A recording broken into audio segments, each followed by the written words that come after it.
Or Tavkuf Chav Zayin Sif Ches. Kishema'arev al acherim ein letzorach leforet. Ela miniach b'chlal al kol b'nei ha'ir, v'chol mishu b'tchum ha'ir yetzevoy. I don't have to say mufurish when I'm doing Eiruv Tavshilin for other people. It's, I don't have to say their names. You just put it and you have a mind for whoever wants. You don't have to have a mind for every individual. I'm just going to share with you a story, which I think I've said over at different times, but I believe that it's an important point. About 10 years ago, I was in America with my father for Shabbos, and my father was in my sister's house, and he made Kiddush for everyone. Now, my sister's family, all the boys make their own Kiddush. And she has more than one son, so it's like a process. And so I had in mind I'll be Eitz with my father. I was sitting next to my father, so after he finished taking the wine, so he gave it to me so I should pass it out. So I put some wine into my cup. And my father tells me, no, you can't have. I didn't have you in mind. And I looked at my father in amazement. Because when I make Kiddush, I say I have everybody in mind. And whoever doesn't want, one makes their own Kiddush. But I say I have, everybody in mind. My father doesn't work like that. He has every person in mind. And he didn't have me in mind. So he says, you can't be Eitz with my Kiddush. And I told him I can anyways, because of a bir halacha in Hilchos Kiddush that says that you don't have to have in mind. Shemaya Mashmiya, since I was Yetzer in Shona Esrei, it's only the Rabbanon, and you don't have to have in mind. And my father looks at me and he says, is that what you're going to do? I said, no, I'll be Yetzer with my brother-in-law who's making Kiddush. But the point that when you have somebody in mind, you have to have somebody in mind is something that many people don't really do that. And this is the point I'm trying to say. When you're ma'arev, you don't have to be mefaret, but you have to have in mind. Okay? Aval imu chutz letchum enu yoytze boy afilu hiniach erev tchumim yochol avol mikan elam kein hisna love haminiach v'hedya. If the person that you wanted to include in your erev tavshilin wasn't in the tchum when you made it, he's not included unless you had him in mind and he came to be there. Now, I just would like to give some background understanding what we're talking about. The Erev Tavshilin is that you started cooking for your cooking that you're going to do on Yom Tov for Shabbos. So if you're not in the Tchum, you cannot partake of this food, that this should be called that you started cooking for Yom Tov because it's not available to you. So it doesn't work for somebody to make Erev Tavshilin in Yerushalayim for somebody who's in Beit Shemesh. You have to be in the same tchum as the Eiruv. Before Yom Tov starts. Okay, now there's... Even if it's impossible to get there on Shabbos. Yeah, but if you're going to be there before... Right. Yeah. Okay. Yeah, okay. Now, the poskim discuss all kinds of scenarios. Let's say I made Erev Tavshilin, and then an emergency happened, I had to go to the hospital. Does my own Eiruv that I made for myself, I got my own tchum, right? And this is something which could happen. Does your Eiruv help for you if you are not in the same tchum as your Eiruv, but you made it for yourself? Okay. Okay.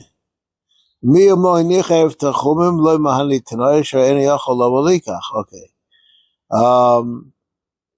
Test. Das miniach be'inon shechaven hoitziacha. Aval das mi shenichol b'shviloi lo be'inon b'shas hanocha. I have to have in mind for the people that I'm being moitzi with my Erev Tavshilin, but they didn't have to have in mind to be yotze with my Erev Tavshilin when I made it. They just, before Yom Tov happens, they have to buy into the concept that I'm doing it for them. It has to be that he has a chusris. Ve'efsher d'mishum seifa awal das nakat lev ve'oid efsher lever de nakat hacha shemoitzi stam delay mahani el lebnei adam shenichlalim b'stama b'lashaynoi dahainu mishu b'tech tchum ha'ir uke'ela hi desifakaidim. Okay, I'm just going to mention in the Achrayim there's a fascinating question which there obviously are different opinions about. A person makes Eiruv Tavshilin for all the people who need it. I'll just say, let's say you live in Yerushalayim. There are many people who are not Shemer Torah mitzvahs in Yerushalayim. I don't know about Ramat Beit Shemesh, what the percentage of that is, but in Yerushalayim there are definitely many people that are not Shemer Torah mitzvahs, and they definitely didn't have in mind to be Yaitza. Are they Yaitza with my Eiruv Tavshilin?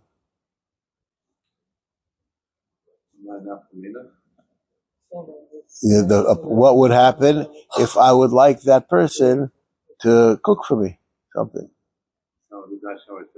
Yeah, I have over here somebody who's staying in my house who is not religious.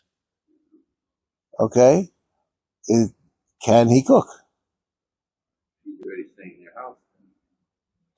But it doesn't have to be that he's from the Bnei Bayis. You have a college kid who's by you for Yontif.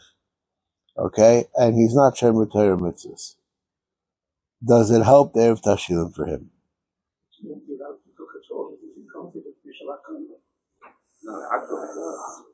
I want him to make water for me. Water. Okay? No, but this is something which is relevant. And yes, you need Eiruv Tavshilin for water. What? Yeah.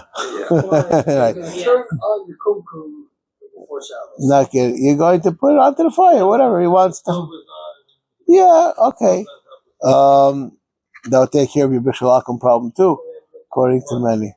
If the stove was on, yeah, according to our mother, that would be enough. Okay, but I'm not going to get involved in that question. I looked up your chestnuts. We took care of your chestnuts also. Okay. The earlier place can say that he asked me last week if chestnuts are a problem of Bishul Akum. For those people who come from Europe, they, like in the Lower East Side, they sell knishes on a push cart. In England, in France, in Switzerland, they serve chestnuts. Yeah, that's exactly. They walk around with this cart that has some kind of fire inside, and you can buy like popcorn. You buy your chestnuts, and there's a question whether there's Bishul Akum.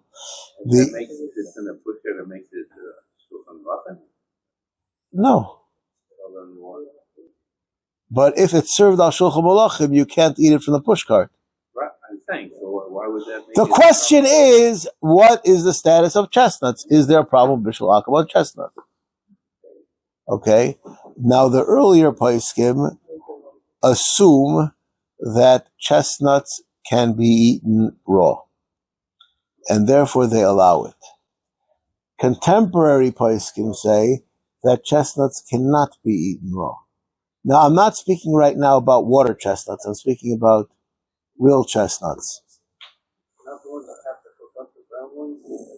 All of them are brown, but there's ones that are water chestnuts that if you buy like a Chinese mix, they'll have them inside of them. And that's one kind. And then there's another kind which are made to be roasted over a fire, and the earlier place can say that they are nechal chai, and there's no problem of Bishul Akum on them. The later poskim disagree, and they say at least that nowadays they're not nechal chai, and what the real mitzias is, if they're nechal chai or not, I have absolutely no idea, and I don't think I've even ever eaten one to have an opinion about the subject altogether.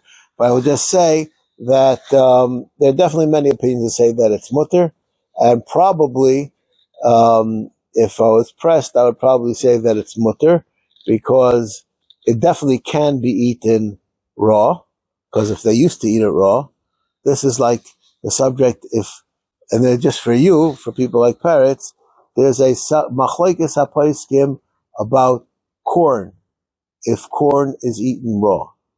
Okay, somebody like parrots will tell you anybody who wants to eat corn that tastes good only eats it raw, right? I wouldn't say that, but if you get it right off Yeah, right off the stalk. yeah. He's a guy who used to live in Wisconsin. I used to work for a farm. You pull it right off the stalk. Hold down the finger and just take pull away. the corn off. Great. It tastes way better. Sweet corn, that's it. It tastes way better than yeah. I know off the kebab. Okay, but I'm just telling you that our grandparents thought that carrots could only be eaten cooked, right? And so they're, They didn't kill it. We have killers that can get the thing.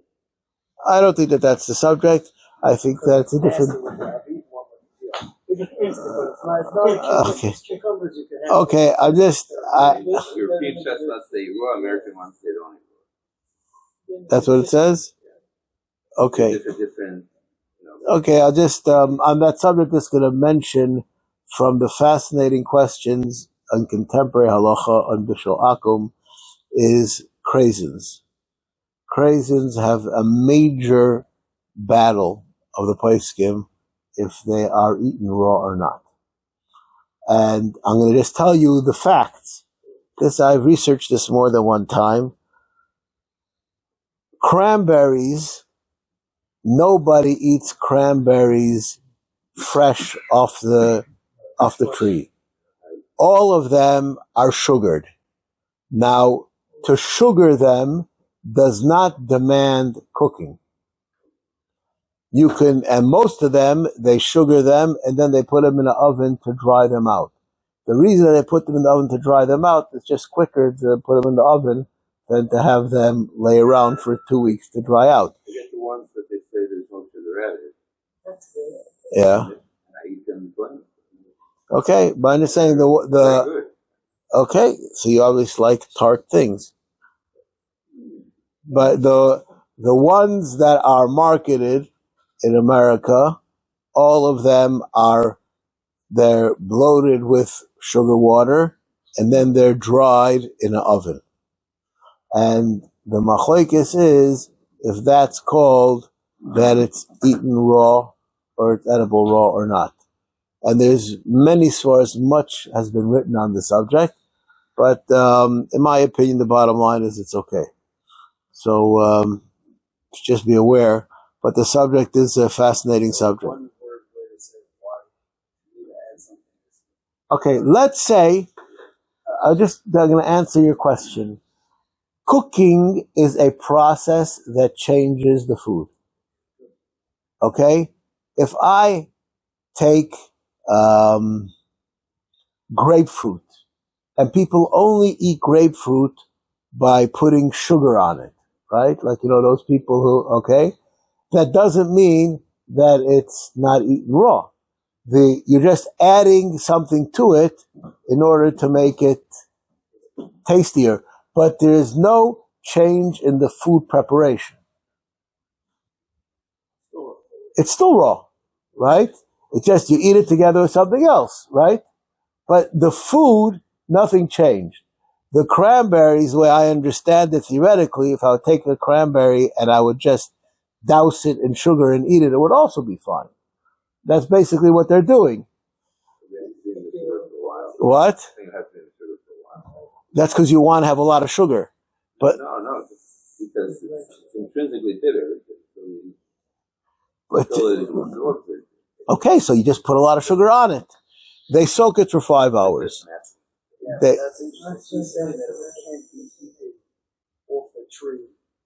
Grapefruit, people eat it. You could eat it.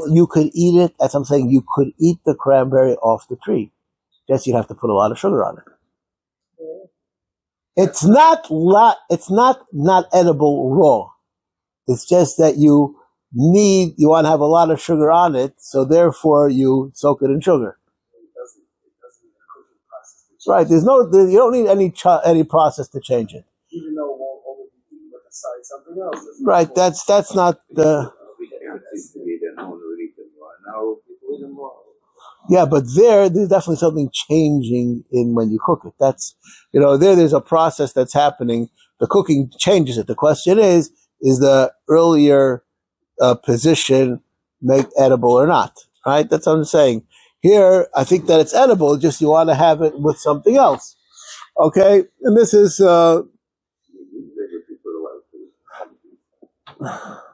you could also eat sugar if you put a lot of sugar on it. That's raw and eating plain is not the same thing.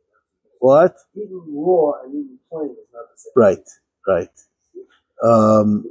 Okay. All right.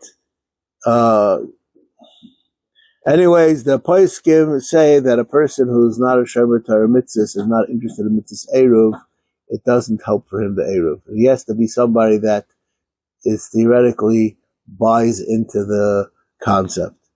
Okay. And therefore, even if you had in mind the guy who's not shomer Torah mitzvah, he cannot. Yeah. Okay.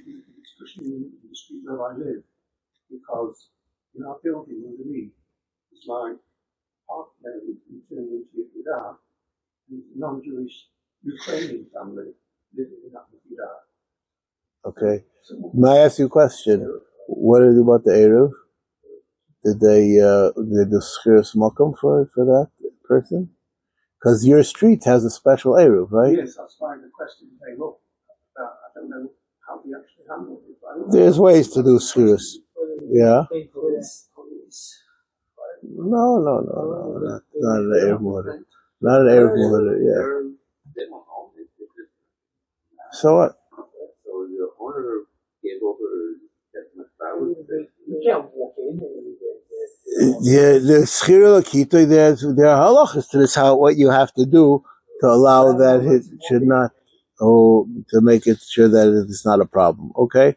It's just you should tell maybe Rabbi Hochberg, maybe he'll take care of that issue if there is a problem. Okay. But I'll just tell you that the goyim are allowed to cook on Yom Tov. That's what? That's a different question. Okay. Okay. Okay. Hama'arev lacherim tzorich lezakos lahem al yedei acher. If you're making Eiruv for somebody else, they have to have a kinyan in the thing that you're making the Eiruv with. Whoever is good for Eiruv Shabbos is good for Eiruv for Tavshilin. It has the same halachas Eiruv Chatzeres as ones who aren't Semach HaShulchan Aruch. Okay? Tzarech lezakas lahem kedei shilem chelik b'tavshilin sheyochol lismach al zeh atavshil. Mezakel adei Eiruv Tavshilin. Bahani ika plukta ki gon ishta shemal aloi mizoris o bivno agadol asamach al shulchanoi shemaskinin shama debidyevet samchin lekula. Hu adin hachol. That it works b'diyevet. V'kasu achayim dechol zeh b'ishta shacheles imai. If you send her food and she lives by herself, and she would need her own Eiruv,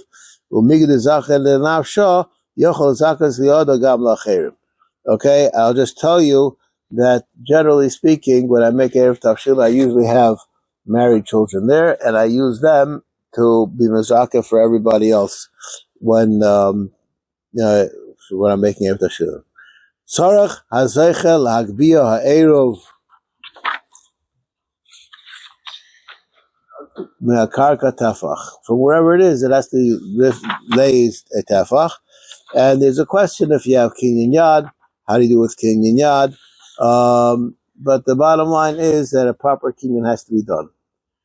Afterwards, if you would have... No, kinyan yad is if it would be totally wrapped in your hand. If I take the egg and put it in my hand and close my hand, I don't have to erase it. This is if you go to Bezdin when they give a get. This is very, very important halacha. You take back the Eiruv for the person that was Zeichin it for the others. You make a bracha, and after the bracha you say, with this Eiruv which will be permissible for us, lafui levashel, latmune v'adlika shaga, to do hatmana, bishul, to light a candle, ulemever kol tzachana b'yom tov l'Shabbos, and to do whatever is necessary from Yom Tov to Shabbos, lano v'leploini uploini v'chol b'nei irazos, for those people who you had in mind, for them, and you should mention them by name. There's no special halachic value of saying it the Lashon HaKodesh, even though we didn't just say it in Lashon HaKodesh, we said it in Aramaic. It works even in English. Why does sheep have to be mentioned specifically? One second. Why does Latmune v'Ladluke Shaga have to be mentioned? Yeah, so in other words, we're mentioning all the things that it allows you to do. Right? So now what's your question? So what's the code? That's if there's something else that you're missing that's involved in the food preparation. No, but that's a special kind of a thing. And what happens if you didn't say it? It could be that many places say that it's included. But halachically, you're supposed to say everything. Okay? This is some sort of weird thing somehow. I don't know what it's excluded in all these things. Yes. If you had something in particular, you should mention it. Okay? So this is very important that you have to say the lashon. It's not enough to leave the Eruv Tavshilin. You have to make a statement of intent when doing the Eruv Tavshilin. Says the Mishnah Berurah,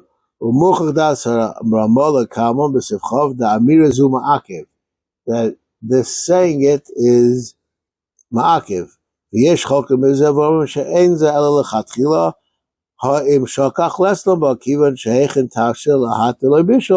And we'll learn about that later on. To make itzah,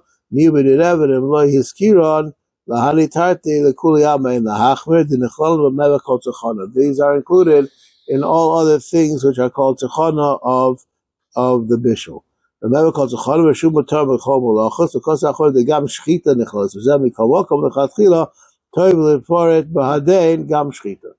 Okay, u'mishen idei lashon hakodesh sharei tzarich lover shesaymach al zeh v'meino mevin ma she'omer kein lo samach aleihem b'fiv. You never were saymach on it. Okay,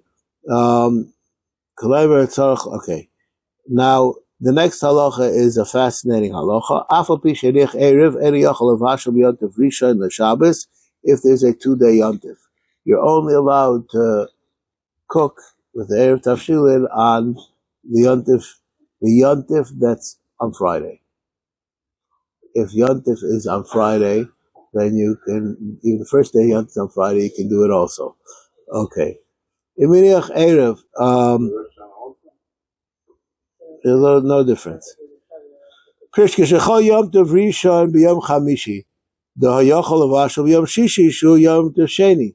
Va'afilo im Yodea Sheyilo Oynes b'Yom Tov Sheni, v'Shelo Yachol Avashol Boy, ve'erev mitchila amanas kein Avashol b'Yom Rishon Loi Mahani. Even if you had in mind before that you want to cook on Yom Tov Rishon for Shabbos, you're not allowed to do it. Delo tiknu erev ela miyom hasamach l'Shabbos v'lo miyom shelafanav. Uprat bizmaneinu. This is very important. Uprat bizmaneinu sheyom tov sheni kechol midoraisa. That our Yom Tov Sheni really is a weekday. Shilo hayachol bintayim bevadi lo mahani erev levashel Yom Tov l'Shabbos. If there would be a weekday in between, you definitely wouldn't be allowed to. Ubediavad imavro bishul b'shagig bishul dasataz lahater. Because you came in Bishul Macholam Acherim l'Shabbos, that you could be samech on the Eiruv b'diavad if you did it. Okay. Im hiniach Eiruv al das lismach alav kozman sheyeh kayom afilo liyom tov acher lechatchila yisrael b'cholav liyom tov acher. A person took a jar of gefilte fish and thing of matzahs, and he put it away that this should be my Eiruv Tavshilin for the next 10 years. He did it once, and that's good enough. B'diavad.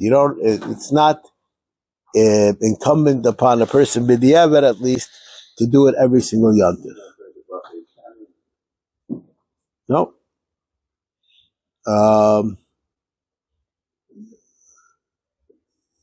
Okay.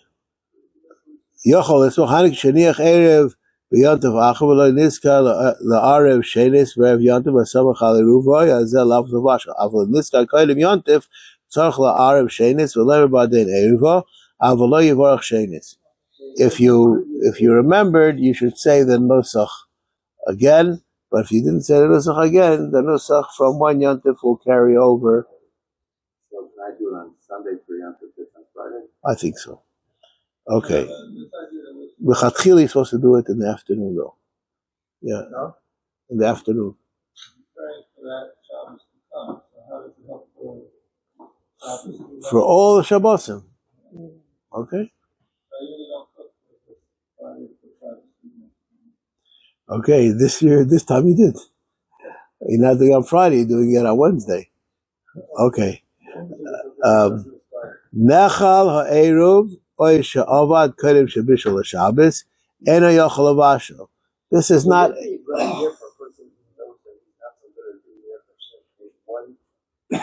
Yes. Yeah. Yeah. Considering which has like I today mentioned now saying that cake off day, which they never came out of the kaka. The Rav once told me to say that prayer once, and it can last for years. It doesn't make sense to me. It's not to live as a prayer on the Yes, I know exactly what you're referring to. But what could I do if it doesn't make sense to you? It makes sense to the Rav. Of course it makes sense to me. Say it once in his whole life. Well, I don't know. I'm gonna, you ask a question, and the problem with your question is that it has no beginning, no middle, and no end. No, I didn't say the question is not a question, but it's not qualified.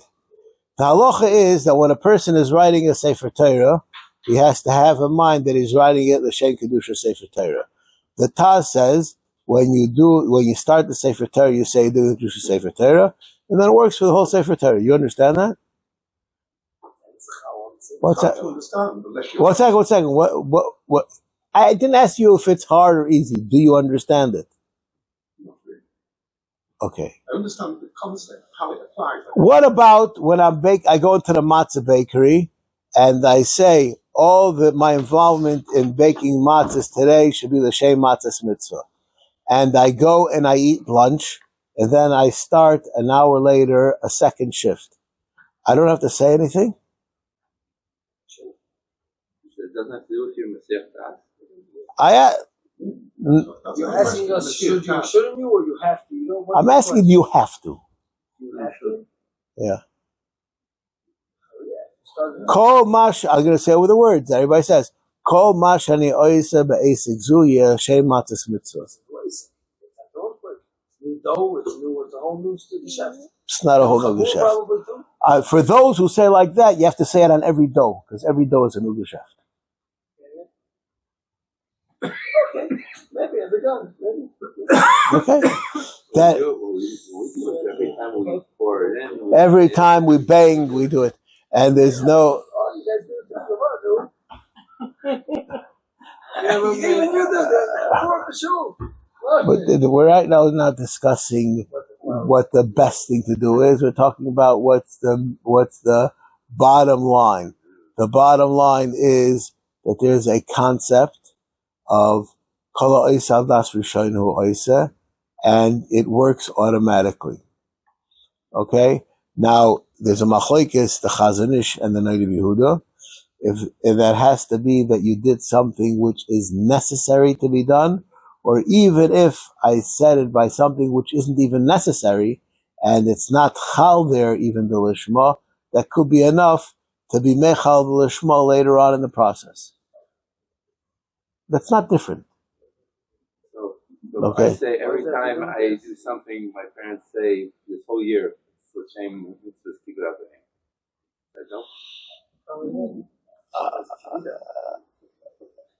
Could be. I don't know exactly what you're talking about to answer. I do it, a mitzvah l'shem.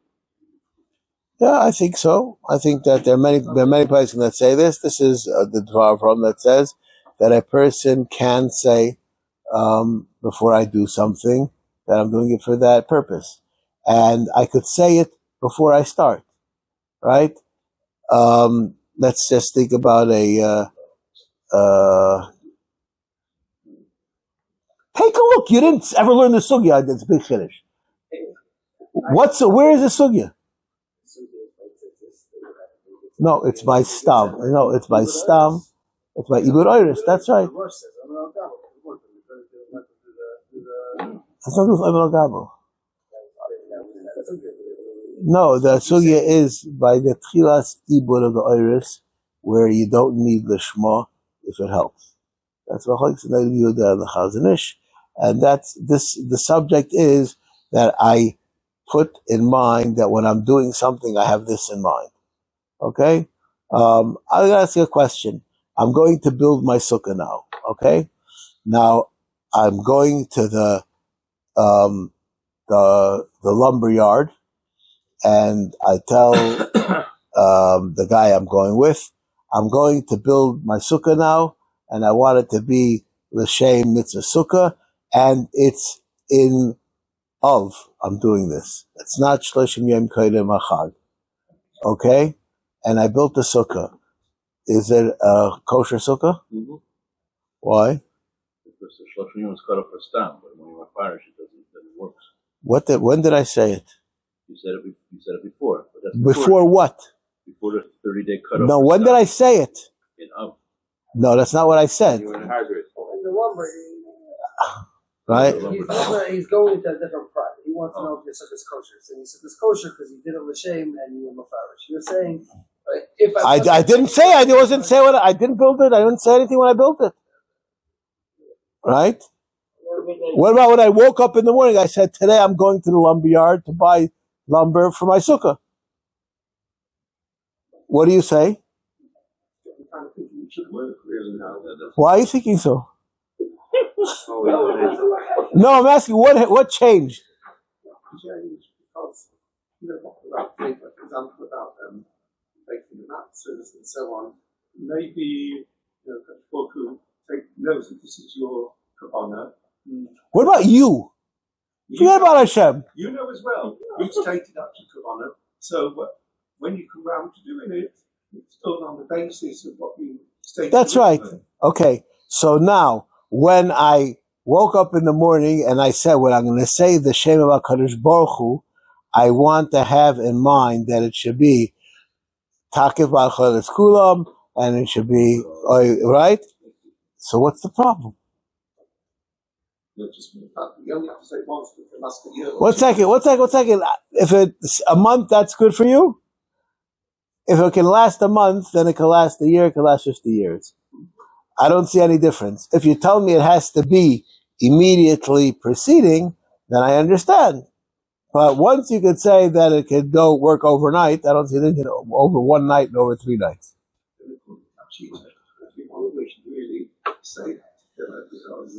If it helps, then you should do that. Yeah. So my focus, if it helps. That's a different question, yeah. But if it helps, then we should all do it. And now that, it's even better. Everybody's asking it's better if you have it in mind when you do it. Right? That's for sure it's better. That when you say the name of Hashem, you should have it in mind. I'll just tell you this concept. The Kodesh HaKodesh says he's speaking about something that Chassidim are, you wouldn't even know what I'm talking about. But there is a strain of Jews called Chassidim. I don't know if you know that. A part of the strain of Jews called Chassidim, they have many minhagim which differ from that which we do. One of the minhagim that they have is when they say mincha on Erev Shabbos, they don't start with Ashrei. Okay, you start with hoidu, right? It's a whole. No, okay. It's nusach smart, but okay. Now that I'll just share with you, the Chazon Ish did not let a chassid daven with a mincha gedol on Erev Shabbos, and someone asked him why not. He said, because I don't want to take away from his Shabbos to Erev Shabbos mincha. Okay, that's the Chazon Ish said. So even though he himself wasn't a supporter of that line of thinking, he appreciated that there is such a thing. Okay, now Chassidim, the average Chassidish shul, even today in Eretz Yisrael, does not finish davening mincha before Shkia. Right? And the question is that you're not allowed to daven. You have to be Makabel Shabbos before Shkia. How do you work these two things out? So the Kodesh Clover has a tshuva on this, and in this tshuva he says that you say once in your life that you're not you can be Makabel Shabbos with it tonight. You can daven mincha afterwards, and you're good to go. Ad Sheyavo Mashiach.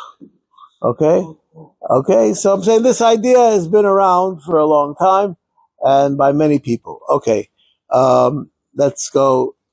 Okay, if the Eiruv was eaten, then you cannot rely on it because it's not the tekes that's mater, it's the fact that you have food that was prepared here for Shabbos. Here it's a little easier because your Eiruv still exists, so it's not just your words that are existing forever. You actually have prepared food that's less than right. But if the prepared food is eaten up, or sour, or the dog ate it, or whatever happened to it, then it doesn't help, and you cannot cook. Okay? If on Friday you finish preparing for Shabbos, now you can already eat the Eiruv because it served its purpose.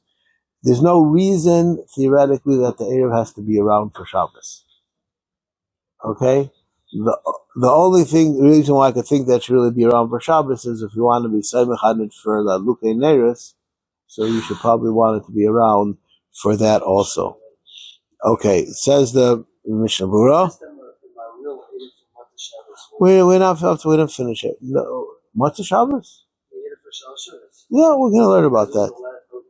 Yochel Achlet, the Shabbos you should eat on Friday night. The Shabbos when you're supposed to eat. We're not finished. Okay, we didn't finish. Yochel Achlet, Mikol Mokom Lechatchila Nochon Shanichoi Selelecha Mishnah Ba'arvis B'Shachris U'B'Mincha Yivatzei Alav, and you should cut it by Shalosh Udas. Even the Sabo Mitzacharet al Sabo by Mitzachriti.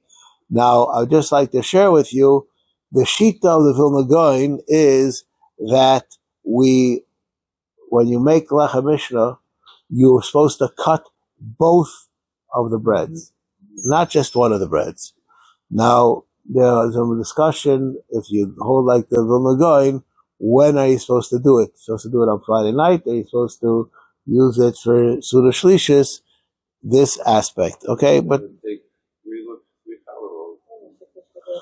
okay, okay, yeah.